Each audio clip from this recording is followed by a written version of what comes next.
Cynthia and Kate are both traveling and so are not here, so you have the three of us. I don't believe we have anybody that has asked to address us, so we'll go on to the next one. Can I get a motion and a second for approval of the minutes of February 1st, 2023 meeting, please? So moved. Yeah. I have a motion and a second. All those in favor signify by saying aye. Aye. Aye. Opposed, same sign. The minutes are approved. Can I get a motion and a second to approve the agenda for today? So moved. Second. Okay, I have a motion and a second. All those in favor signify by saying aye. Aye. Aye. All those opposed, same sign. That passes as well. We have no conflicts of interest today. Next is the consent agenda. So I have items A through D, it looks like. Can I get a motion and a second to approve the consent agenda, please? So moved. I have a motion and a second. All those in favor signify by saying aye. Aye. Aye. Those opposed, same sign. The consent agenda is approved. Next, we have the reports of the president. We'll start with the program update with welding.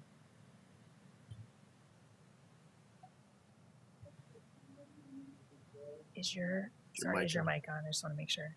Thank you. Okay, Perfect. now we're good. My name's Jason Merritt, and I'm the interim dean of the trades programs at Southeast Tech. We would like to talk about the welding program. Faculty members Dennis Howard and Leonard Stelly. And then after they're done, we'll talk a little bit about the Department of Corrections collaboration, and we have Scott Day who will speak about that. Nice. Thank you.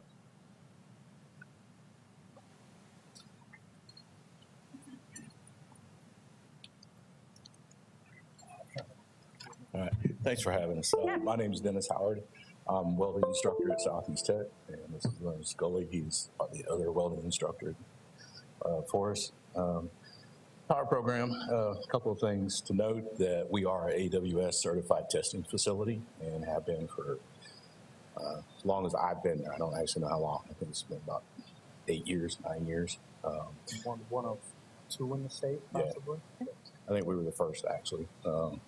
We do weld everything to AWS code. We are a structural program, so we fall up under the D11 code book.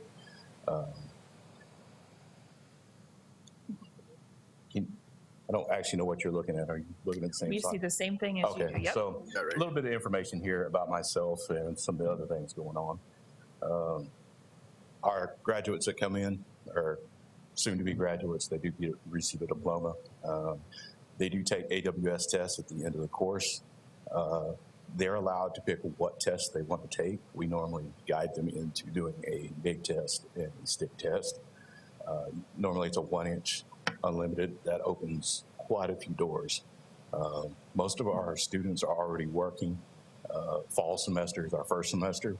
Mostly our advisory board comes in and hires about 90-95% of our students.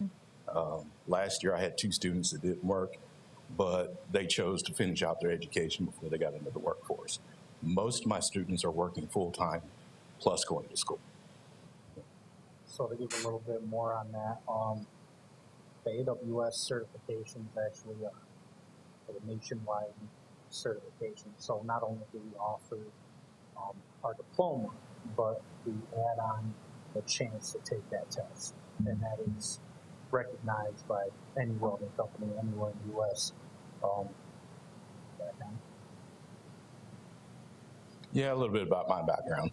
I've been doing this for 30 years, not teaching, but I've been in the field for 23. I've been teaching for a few years now. My entire background is in the pipe industry. I've always been X-ray certified. I am still X-ray certified. I have my 1-inch unlimited structural certifications also. For me, I work at Marmon Energy for about 8 to 9 years. Originally I'm from Buffalo, New York. I have a 2-year associate's degree in welding technology. And I kind of moved here for the industry. The industry here is pretty big, so to kind of branch out, and then I was presented this opportunity to come worked for Southeast Tech and it's been good. The processes that we teach are MIG, stick, and TIG.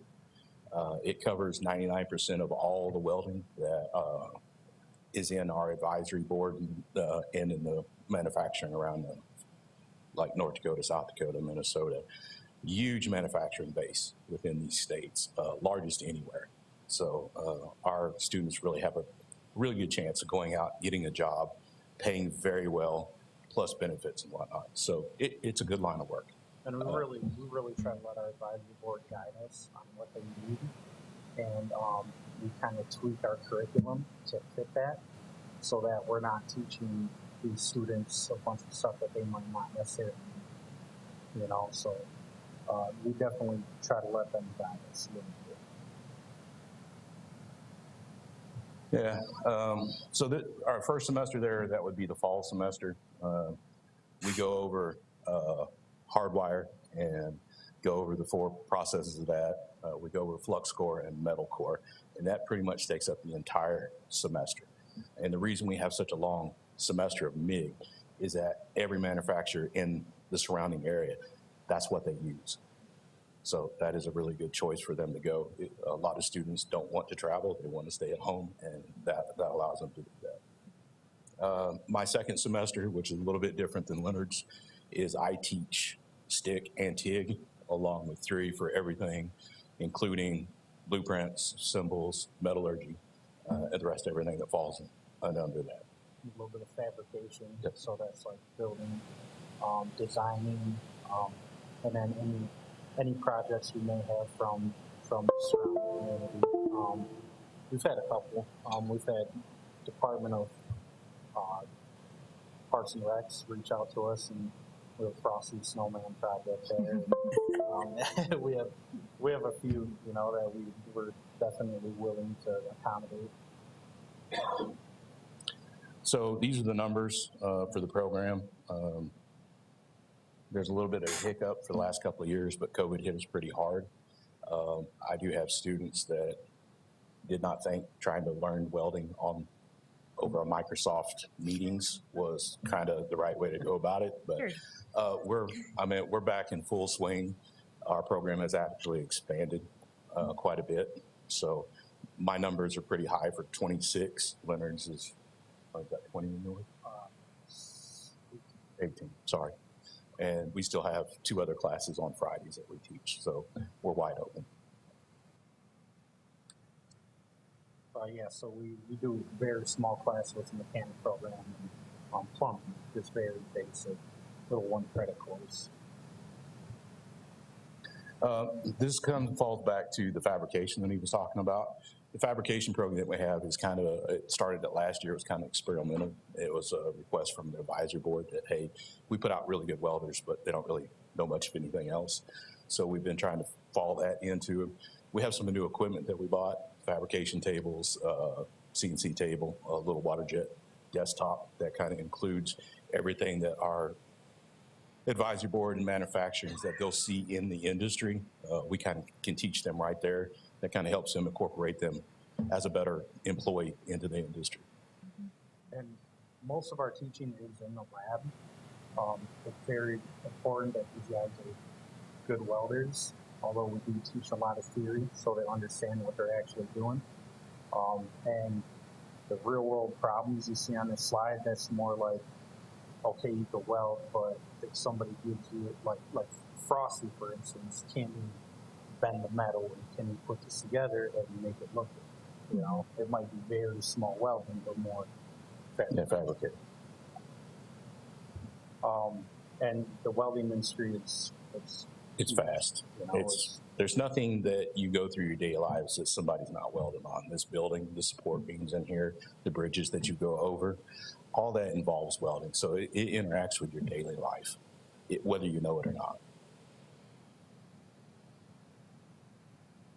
These are a few projects we've done. I'll let you speak on those. We do accept projects from like nonprofits. We've had everything from baseball diamonds come in that need to be rewelded to There was a boys club that they had a cooker that was completely shot, so we redid the entire bed and the frame and everything for them. We've, I don't know, about 8 or 9 projects between last year and this year that we've got going on, trying to get help the community. So we're pretty big in doing projects for people. We just did the Wings of Valor project. I don't know if you guys know what that is, but it was a school bus that kind of came through. And it went through. We got to see pictures. Yeah. So on our end, we had to reinforce and basically cut out a piece of the floor of it. It was all kind of rotted away. So we had students rebuild that and build the support brackets for the chair and things like that. It was a lot of fun. Again, we teach on the needs of the industry. This one probably could have been more big. Yeah, we're kind of all over the place. We just got a new class table. The equipment that you see up there is the actual equipment that we did buy. So we got a plasma table, which teaches our students a little bit of programming, so they could program maybe a picture, like maybe even a sign like that behind your head. We could cut that out on the class table and basically rebuild that sign.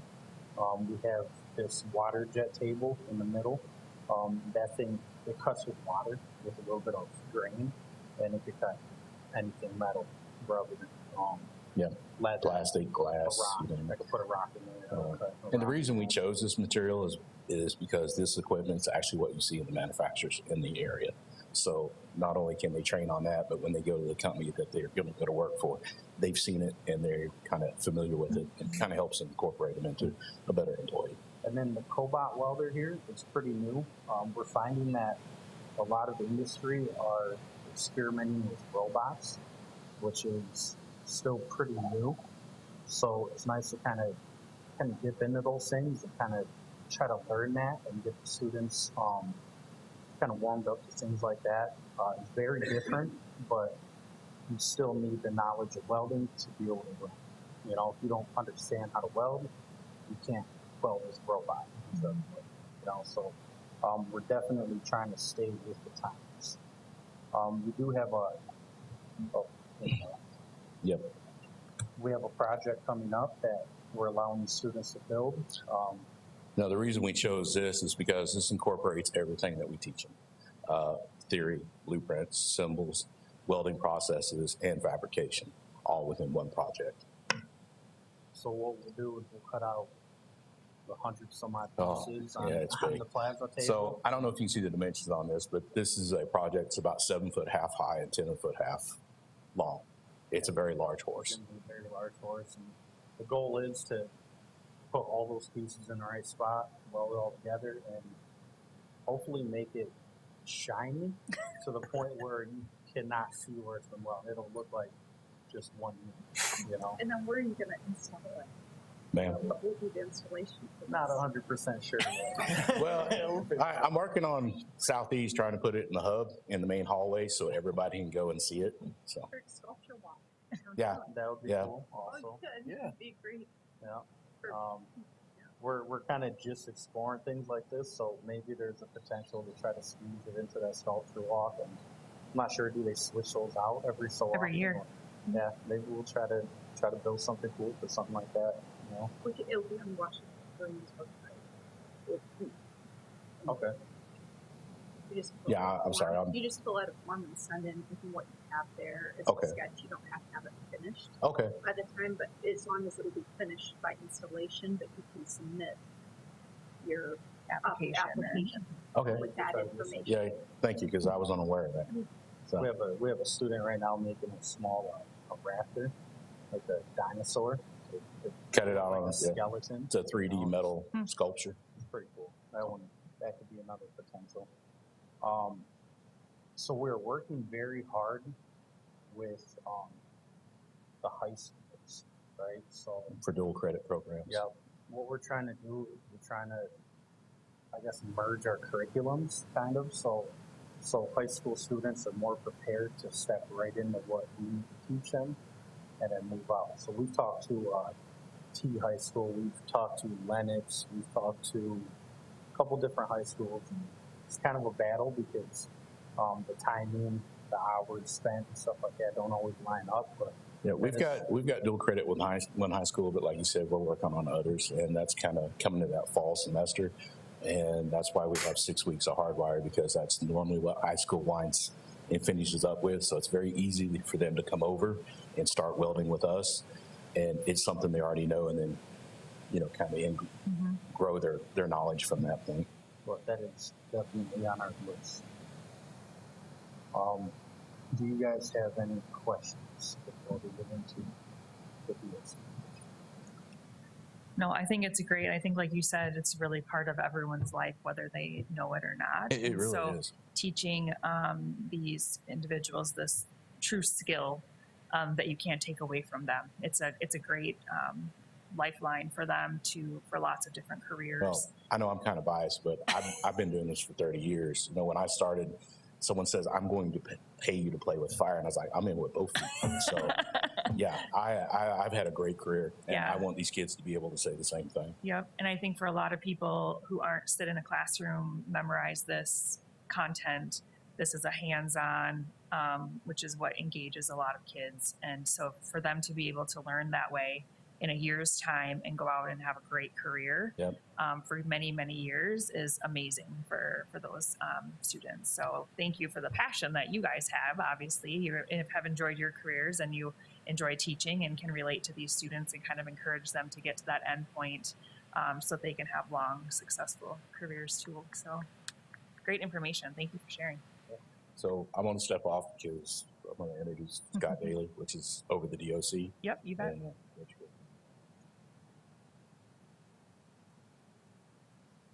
Vice President, member of the board. I am Scott Day, the reentry specialist for Department of Corrections. Okay, so I spearhead the program. I am kind of the liaison between, as you can see, it's a collaboration with Southeast Tech, Department of Corrections, and Department of Labor. What I do is I select a group of minimum security inmates that meet a very strict criteria. I go through with the warden, the unit manager, multiple other entities to make sure they meet that criteria. And then they go through, as I said, a rigorous pre-screening process. It's a semester-long certificate program through STC, and I also teach reentry programming while they're there. I facilitate that. I also adjunct instruct the student success seminar as well. So these guys will basically get the first half of the 2 semesters. On-site at the penitentiary.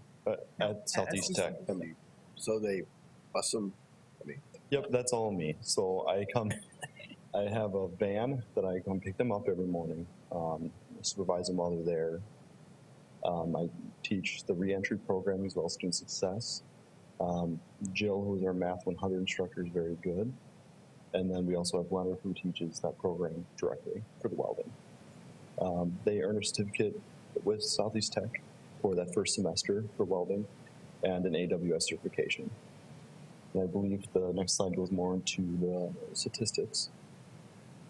So we had 12 students graduate on May 9th with a certificate in wire welding. 9 of them obtained the professional AWS certification. Out of those 9, 6 of them are working now. The other 3 are on parole, and they're currently job searching. 18 new students this semester that we're working with. So I'm we're building the program up steadily. But again, it's very important that we are rigorous with that selection process as well. And that's kind of the overview of what I do. Is there any questions? I was invited and attended the graduation for the welders, some of which were graduates of this particular program, and it was such a heartfelt graduation ceremony, and in such a small area, but it included families and children, and really gave those what do you call Inmates, so yeah. I just don't like to use that word, but We call them students when they're there. When they're there, we don't treat them like inmates. That was my key thing with this program, because my background, after 6 years of the Army, and I went National Guard after that, I'm still a member. Then I went into the Department of Corrections, finished my bachelor's in criminology and sociology, and then worked in the prison for 4 years So, and I got to become sergeant aggravated segregation, and then became a parole agent for 5 years. So I've seen both sides, inside and community side. And they need that opportunity to feel like a normal human being. Yeah, it gives them a new life, a Yeah. new image, a new, and for a fresh start, and for the kids to get to see their loved one up there receiving their diploma Yes. with so much pride, and just them getting a chance to be a role model for their families. It was very touching and moving, and just think so much good comes out of that. How do you even begin to encapsulate Yeah. all of that? It was You just guys- wonderful. You guys work hard. They work hard. They Yep. come in, they try their hardest. I know it's kind of tough coming back to school after however many years. They really try to get it done. Yeah, I'm pretty proud of them. So, Yeah, with grades, I'm also their advisor while they're there. Their grades are sitting at the 90 to 95 percentile, so they work real hard. Yeah. Like the math, they've been out of math for a long time, but they're up there in grades. They're doing very well. so What was the age range of Oh, the you got students? right now. Our youngest one, I believe, is Carson. He's 21, but you go anywhere up to 50s. Like I take them from. So you think about the skills that they have learned and at different stages of that life for them being able to re-enter a new profession, whether it's they're going to work for 10 or 20 more years or whether they have 40 years ahead of them. Yep. They have a great skill to take Yep. with them and hopefully a new fresh start and a new beginning that will help them to have the motivation for those positive choices for themselves and their families. So Yes, and I think it's key too for their families. Like I said, for Baker said here, the re-entry process is very important because they can have a career they go to. As a parole agent, I used to be a prior parole agent. Having that job means success for they can support their family instead of doing what they were doing and got in trouble in the first place. Scott doesn't really stop at just getting them the certificate. They're involved in getting all their prior issues all kind of bumped up and taken care of so that when they do leave school with a well-known career, they're not a bunch of stuff that gets thrown on child support or whatever they may have on their plate. We try to clean that slate before they kind of That's go great. out. So you have 18 new students. Correct. Is that the maximum amount you can do a semester? Or? No, but I can do 20. I can do 20 is what I really like to get to. It's just I really like being strict on that screening process. Yeah. I mean, I understand that. I just wondered if there was a limit or any 20 is our limit. target number. Pretty much limit to how many welders for the most part, and then we can equipment and accommodate, stuff. 'cause we have meetings with you guys every week, and you only have a certain amount of time to go through. Yeah, I dip into a lot of subjects, child support. I even get judges to do their court proceedings in my office through Zoom if they have pending charges. So it's a huge encompassing project. Well, good work. Yeah. It's great. Glad to partner with you and make a difference for these people too. Well, we really appreciate you letting us be here. This program is very important to me, so Yeah. I will always do my best to make sure it's done right. So, Thank you for your investment as well. You guys have any more questions? That's pretty much it. Awesome. Well, thank you very much for sharing. It's lots of good information and good growth bouncing back, hopefully, from COVID. It's so newsworthy, and I think there was an article on, after the graduation on it, but it's something every year when you have the graduation to invite people from the community. It's so inspiring, and we need more stories like that. and legislators come and they support it. And I know Governor Nolan, it's on her desk. She's always reading about it. She's sent messages. She's very happy with what she's seeing. So we just want to. With the Clark come down from Doug Clark comes down. He's a huge supporter. He's kind of the guy that hired me for this. So we have a lot of community support. I think the outlook on community felons has changed quite a bit. I mean, we have Raven Industries that hired those 6 guys. They never used to open their doors to felons. we've had a few of our industry members that at this point, they're like, we're willing to accept these guys and help them through it. So That's great. All right. Awesome. Can I get a motion and a second to acknowledge the welding technology report? So moved. Second. I have a motion and a second. All those in favor signify by saying aye. Aye. Aye. All those opposed, same sign. That is acknowledged. Thank you both for coming. For an opportunity, thank you. All right, next we have counseling services.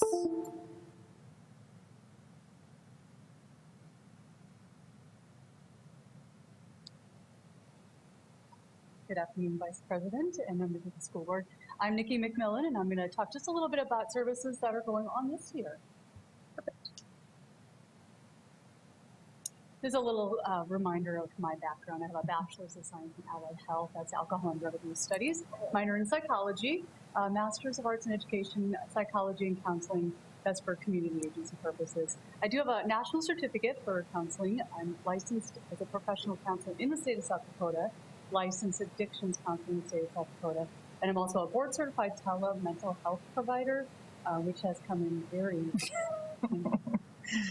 I have a few additional certifications. I have a certified mental health integrative medicine provider, and the training course for that is nutritional and integrative medicine for mental health professionals.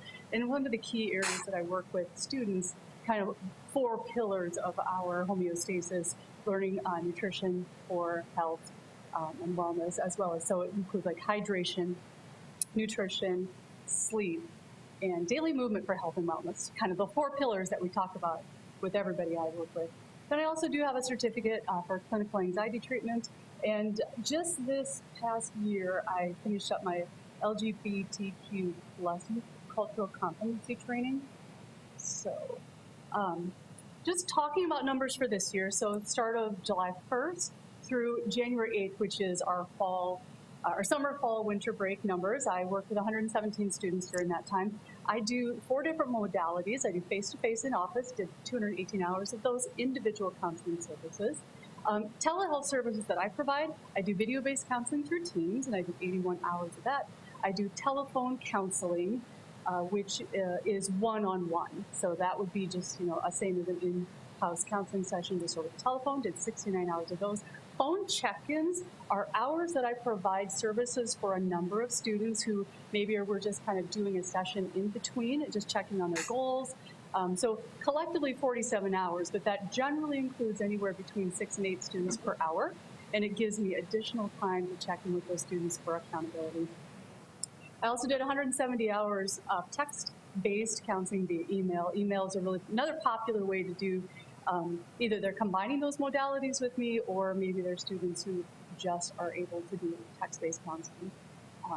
As of January 9th, my current numbers, when we did this slide, I was at 82 2 weeks ago. As of today, I have 93. So one of the things that we find this time of year is people are starting to realize they might need a little help before they leave school even.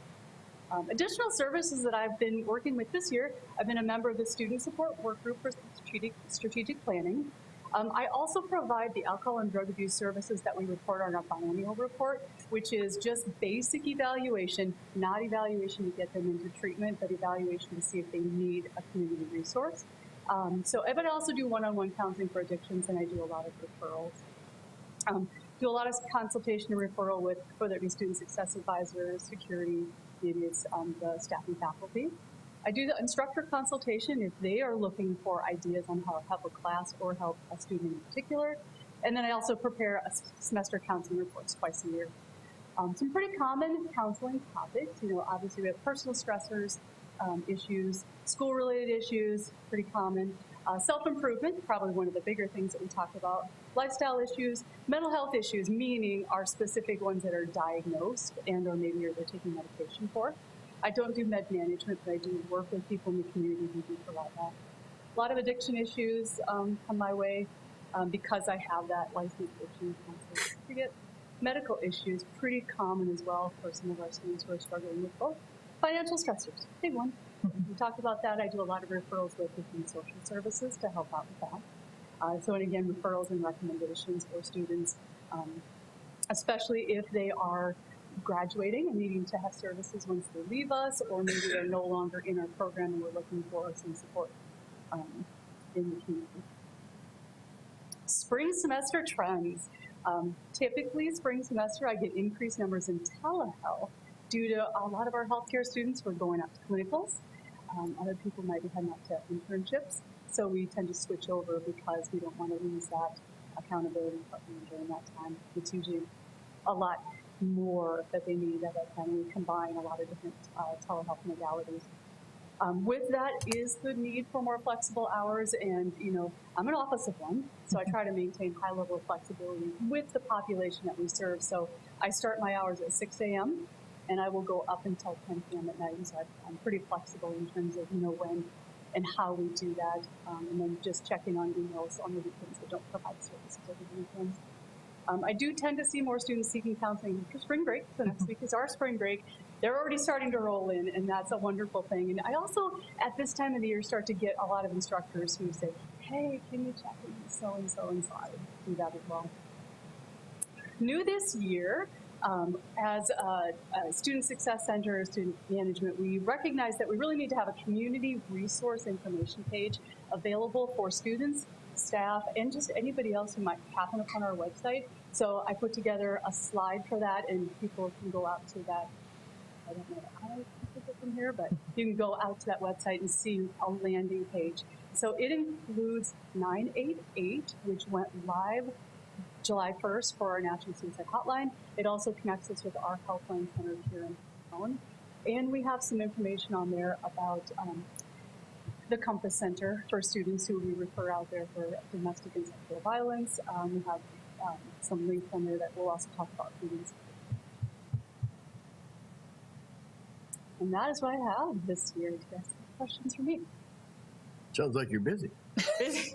It's a busy business. I remember when you came last year, I was shocked because I did not know that Southeast Tech had a role like this. And I was so impressed because what a huge benefit it is to so many students of a variety of ages, a variety of incomes, a variety of family structures. I think there's just so many stressors. And I think, I have a high school and a college student, but even I can it's March and it's like, there's only this much time left of school. And then what am I doing for the summer? And do I get a job? Or, if I'm graduating, do I have a job? And Right. is it the job I wanted? And do I have to, there's just so many unknowns and so many questions, and that anxiety level kind of ticks up a little bit. So I can understand your trend line that you're talking Yeah. about, but what a great resource. And I'm just glad that you have that many people taking advantage of it, Absolutely. because that means that people know about it. And you've done a great job then of advertising and really getting your services out there so people can take advantage of it. And unfortunately, there is that, element of stigma around mental health. And so the fact that you have people who continue and have ways, whether it's like you said, text or email, maybe that's more comfortable for them, more so than accessible. That just might be their comfort level, but that's great. You have to start somewhere. And so, yeah, kudos to you for the work that you're doing. That's very important. And their class work is important, but so is their work on themselves so that they can, finish their program and go out and be great and successful in whatever that is. So. And I've been there since February of 2005, and with the addition of Student Success Advisors, it's just been an even better, ability to bring those students in and get those resources. Mm-hmm. Yeah, thank you. Anybody else? Good. All right, can I have a motion to acknowledge the counseling services report, please? So moved. Second. All right, I have a motion and a second. All those in favor signify by saying aye. Aye. Aye. Opposed, same sign. That motion passes. Thank you so much. And we have an HLC update.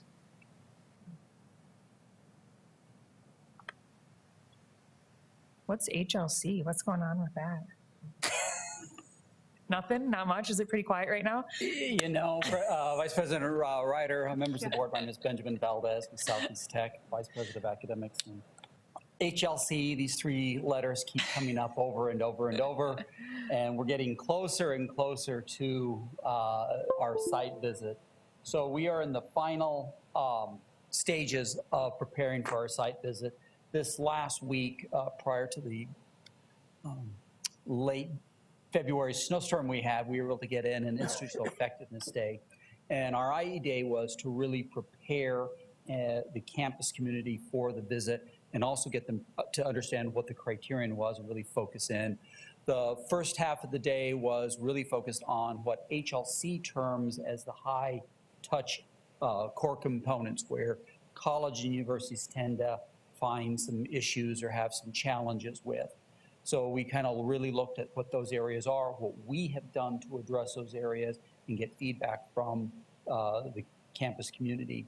In the afternoon, each criterion team that has been writing for the last little over a year did a brief presentation. We rotated faculty and staff through each criterion, so they got to understand a little bit more about what the criterion is about, what we're doing, what we're saying, and how we're working to address the criterion as a whole. And it was a lot of, actually a lot of fun, a lot of great feedback that we received from faculty and staff. HLC is one of a handful of regional accreditors. They are one of the largest accreditation bodies in the United States for colleges and universities, overseeing 19 states. Actually, these boundaries have actually been removed just about a year and a half ago. So technically, they're no longer regional. They are national accreditors. Unfortunately, no one has had the nerve to kind of start moving from different areas, but I'm sure it's going to start happening fairly quick. There's several components to the entire HLC visit. The first one is what we are completing right now, and that's our assurance argument. The assurance argument is our written report to the commission along with the evidence, telling them how we meet and why we meet all of the criterion for accreditation, and then the evidence to support that. The quality initiative is a initiative that the campus takes on its own to demonstrate that it is working towards improving and really moving forward. Our quality initiative is attending the Assessment Academy and bringing forth the whole process for getting everybody prepared for HLC and understanding what assessment is and getting everybody prepared for moving forward, and as we made some transitions within the last few years. The other component is the federal compliance review. This has historically been a very challenging document and something that a lot of institutions have gotten stumbled upon in Surprise, submission. surprise. The nice part is DOE, the U.S. Department of Education, has consolidated, and certain components which the commission is already assessing within the assurance argument and as part of their core components, they no longer need to do. So they've streamlined this whole process. They're really focused on, are we doing things like our advertising and our marketing has been a huge thing with college universities, that we're over-promising, under-delivering. So they're really looking at what we're doing in areas like that, that we're very transparent and open with our promoting our accreditation status, not only with us, but with our ProMatic accreditors, et cetera. And the other component that we just finished is our student opinion survey. That is a survey that is driven 100% by the commission. We sent out the link and the email early February. We had a little over 300 students, which surprisingly is a large number compared to a lot of college universities, respond, and we're waiting for those to get back so that we can really understand any feedback that students have. It's 15 questions, and then there's a couple open-ended boxes where students can freeform text in there. And then the final visit, all of this culminates with the site visit, which for us is scheduled for April 17th and 18th, a Monday and Tuesday. You kind of see what we have been preparing for over the last year, and that's kind of the process for getting everything ready. And well, we're planning to have a celebration on April 20th. That's also going to be the kickoff for the next accreditation visit, which will be our mid-cycle visit, which will happen in 4 years. And traditionally, college universities have waited to the last minute. We want to get ahead of the curve. We have a lot of technology. We've done a lot of investment in training and resources that we've implemented. Our Watermark platform, which allows us to really track assessment, not only on the academic side, but across all of our departments, non-academic departments, is really what we're going to really focus on from there, as well as our strategic plan. Our writing teams, as you can see, the writing teams has been a complete campus-wide effort. It isn't just it has not been an academic thing. It's not been something that's been done in a silo. This affects all of campus. It affects everyone. It touches all of us. So everyone has been involved with gathering evidence, writing, reviewing, and really focusing on where we are headed. So kind of talking about the peer review process. The process in the visit that's going to come is a peer review. So we have 5 site visitors that are coming. They have been identified by the commission, and they are actively working at other colleges, universities. One thing that I'm hoping to do is myself and our new Director of Institutional Effectiveness, Jackie Palmer, go through training next year after we finish our accreditation so that we can become peer reviewers.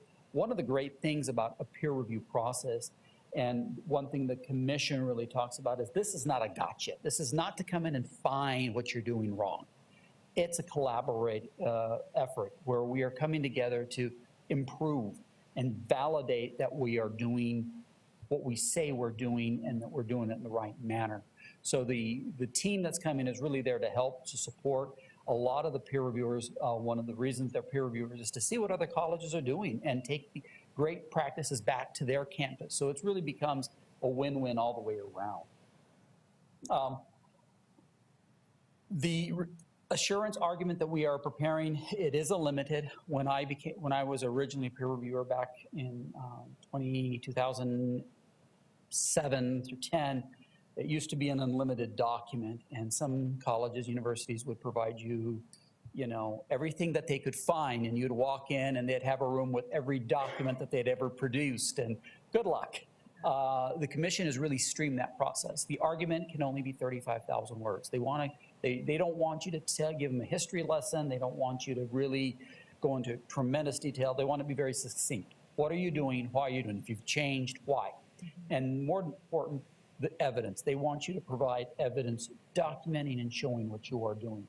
So everything is really streamlined. It's all online, and we'll be utilizing that whole process. Within the criterion for accreditation, there are several components. There's the high-level criterion, there's 5 of them, and then they break it down by core components and subcomponents. Everything leads in. Some get more detailed than others, and some are very kind of more broad. Criterion 1 focuses on the mission of the institution. What is the institution? Does it have a mission that's in alignment with what has been approved? Is it reviewed on a continuous basis? And is the institution using its mission to drive how it operates and what it's doing? As an example, if we were offering Renaissance literature programs, that's way outside of our mission. That would be a concern of the commission because we're about preparing students for the workforce. We'd have to really demonstrate that there was an extreme need there and how it related to workforce. So they focus on the mission in criterion 1. Criterion 2 is how we conduct ourselves in an ethical and responsible manner. Again, are we disclosing everything properly to students before, as they're going through the application process? A lot of this will be upon the board. Does the board review policy and procedures? Is authority delegated to the president for day-to-day operations? What is the interaction with our other constituents, both internal and external within operations of an institution? Criterion 3 and 4 all focused on teaching and learning. The first one is on quality, resources, and support. So here is where we get to really talk about how we deliver our educational program, the types of modalities that we use, online, hybrid, face-to-face, the quality of instructors, that they are properly credentialed, and how we evaluate all of those components there. Criterion 4 gets into evaluation and improvement, and this really historically over the last 10, 12 years has been a huge focus by accreditation bodies, not just the Higher Learning Commission, but accreditation bodies nationwide. Are institutions evaluating their practices, both on the academic side and non-academic side? So your IT department, your finance, student services, are we evaluating what we're doing? Are we using data to drive our decisions? And are we focused on looking forward, or are we continuously doing the same thing over and over and really not paying attention to the good, the bad, and the ugly? So it really focuses us on that assessment mentality. Criterion 5 looks at the non-academic sides more than anything. It's on resources and planning, looks at our budgeting, student services, all of the other what they call co-curricular activities that we provide students, not just academic, but what are we doing to help really round out a student and get them involved in the community and service to the community and everything else. So those are the 5 major components.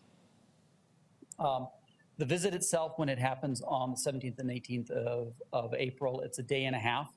They'll come in Monday morning. The team will hit the ground running. They kind of divide and conquer. They can meet with anybody or everyone on campus, including the board. I'm sure at some point they'll want to speak to how board operations go and the relationship between the board and the institution itself. But they do this through just interviews. They're typically about 30 to 45-minute interviews and just interactions. They ask about evidence. They may ask for additional evidence to back up and support what we are doing. But a lot of it is very, very informal, but it does go about a day and a half. They try and round out the day by noon on Tuesday. They'll provide a very, very high-level overview on the visit. The visiting teams never, and it is a policy of HLC, provide any decision on recommendations. That's left for afterwards when the report comes out. But we get a good sense of what they've seen, the good, the bad, and the ugly there.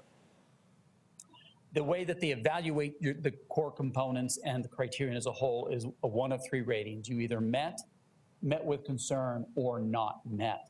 Not met means that there are substantial deficits and issues that you are either not doing it or really not tracking it, and there's something of concern with the commission and that visiting team.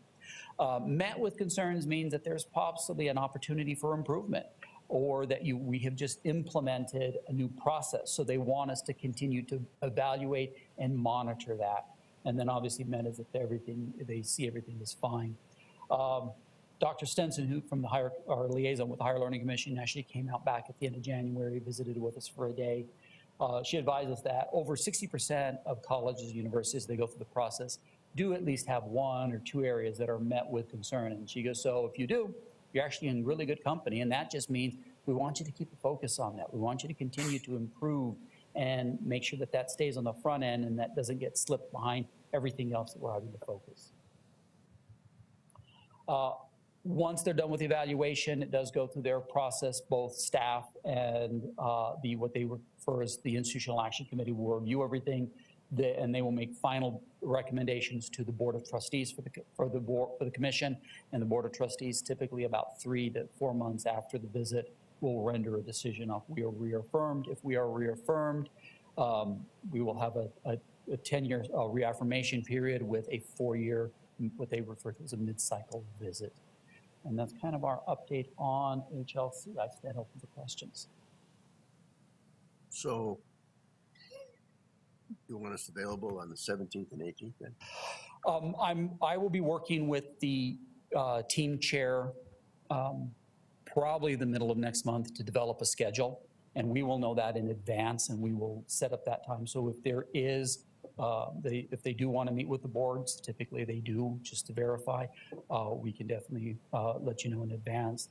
I do know President Griggs will be reaching out to do a work session with the board so that we can kind of walk through some of the things, go over the assurance argument with you, and kind of make sure you're prepared. We definitely don't want you left hanging. He sent an email kind of with that, but a date maybe to be determined. Yes. Just to see what people's availability.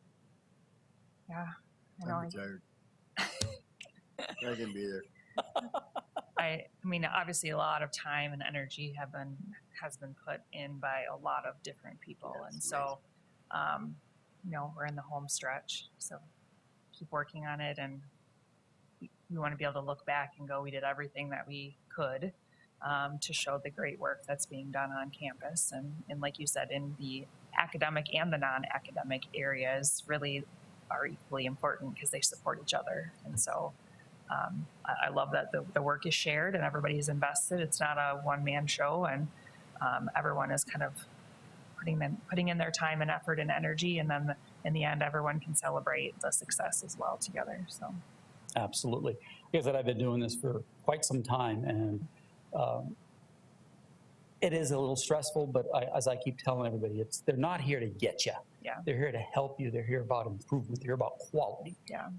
As long as we can show that and that we are heading in the right direction, they're going to support us. So I think it's a great process to go through. Yeah, I agree.